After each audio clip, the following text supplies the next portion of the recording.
WWE must do this with LA Knight or else, because it is nut crunching time for the megastar LA Knight. Yeah! Oh, LA Knight.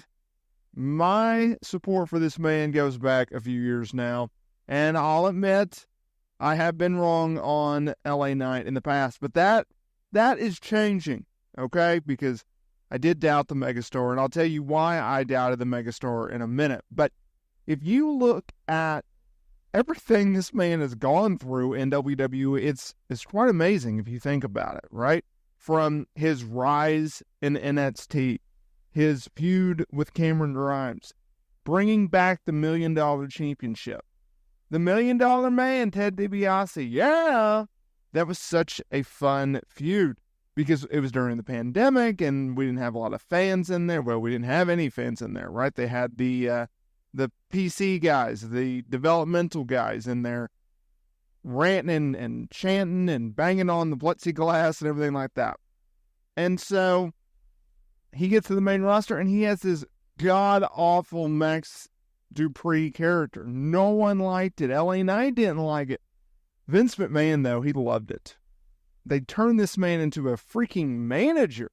But thankfully, under the creative leadership of Triple H, well, things have turned around for LA Knight in a big, big way. And on Friday Night SmackDown, he's a prominent figure on that roster and on that television show. And as someone who has followed his career going all the way back to the TNA/Impact Wrestling days, well, it's such a nice thing to see.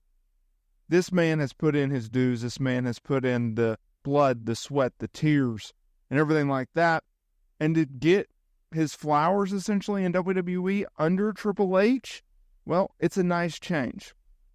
Now, as we make our way through 2024, LA Knight, he's been in some big programs, right?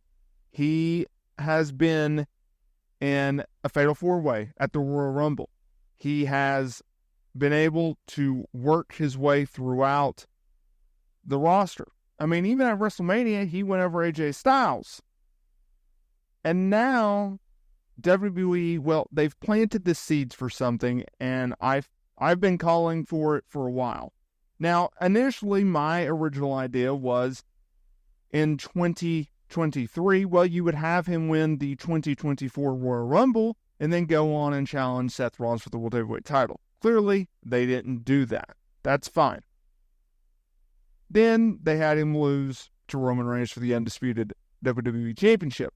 So, we also have Cody Rhodes as the undisputed WWE Champion. He's not likely to lose that said title anytime soon. So, what do you have him do? Well, that's the topic of today's video, because I think WWE has to have this man win the United States Championship. We've already seen them plant the seeds for this on the May 18th episode of SmackDown when him and Logan Paul had a little bit of a stare down in Adam Pearce's office. And the reason I think that they should have him win the title is also the same reason that I'm concerned if he doesn't win a title. LA Knight is a guy that has beaten notable names, a la AJ Styles. He's been paired with notable guys, like a Randy Orton. But at the same time, he came up short against Roman Reigns in Saudi Arabia in late 2023. He lost the Fatal 4-Way at the Royal Rumble. He didn't make his way to WrestleMania in the Elimination Chamber match thanks to AJ Styles. He's not going to win the undisputed WWE title from Cody Rhodes anytime soon. You need to have him at least win a championship. And I think the United States Championship is perfect. It's perfect because you have a Logan Paul who is a part-time champion. He also takes L's and defeats like no one I have seen in recent memory. This man loses a lot. I mean, he's going to challenge Cody Rhodes for the undisputed WWE title at the King and Queen PLE. King and Queen of the Ring PLE. He's going to lose. He's going to lose to Cody Rhodes. And so that's just how WWE books Logan Paul. He's going to put on a really good match with Cody Rhodes. He would put on a very good match with LA Knight, but he could lose to LA Knight. So when do you do this match? Well, More on that in a second. Because if LA Knight does not win this title or win a title anytime soon, heck, it could be the tag team titles. I don't care. I prefer it to be the United States Championship because I think that's the most likely championship that he could win right now. I'm feared that if he doesn't win a championship, fans may start to doubt him in big moments, right? It's almost like the fear of the Bray Wyatt effect, where you have someone who can beat notable guys, who can talk a big game, but then when it comes to like facing the elite of the elite or in championship matches, he falls short, right?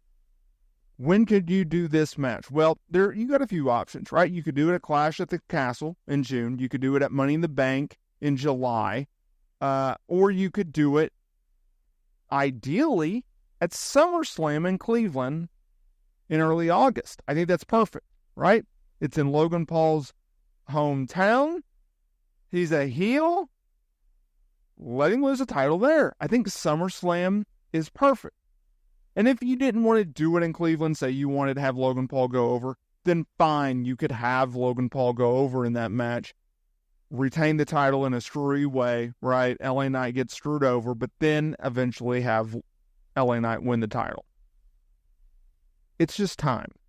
I mean, what else does this man have to do to earn a championship opportunity, to earn a reign as a champion in WWE, right? He puts on really good matches.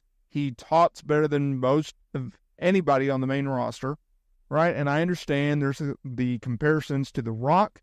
There's comparisons to the way he walks and the way he works of a Steve Austin. But I don't see that, right? And I've never seen that because I think, okay, if you take the talking element of The Rock, well, first of all, the man can't help the way that he sounds. Do you want him to have like a fake accent? Is that how you want it to go? And then with Austin, who cares? If you're going to emulate anybody, it might as well be the two biggest stars in the history of the pro wrestling business.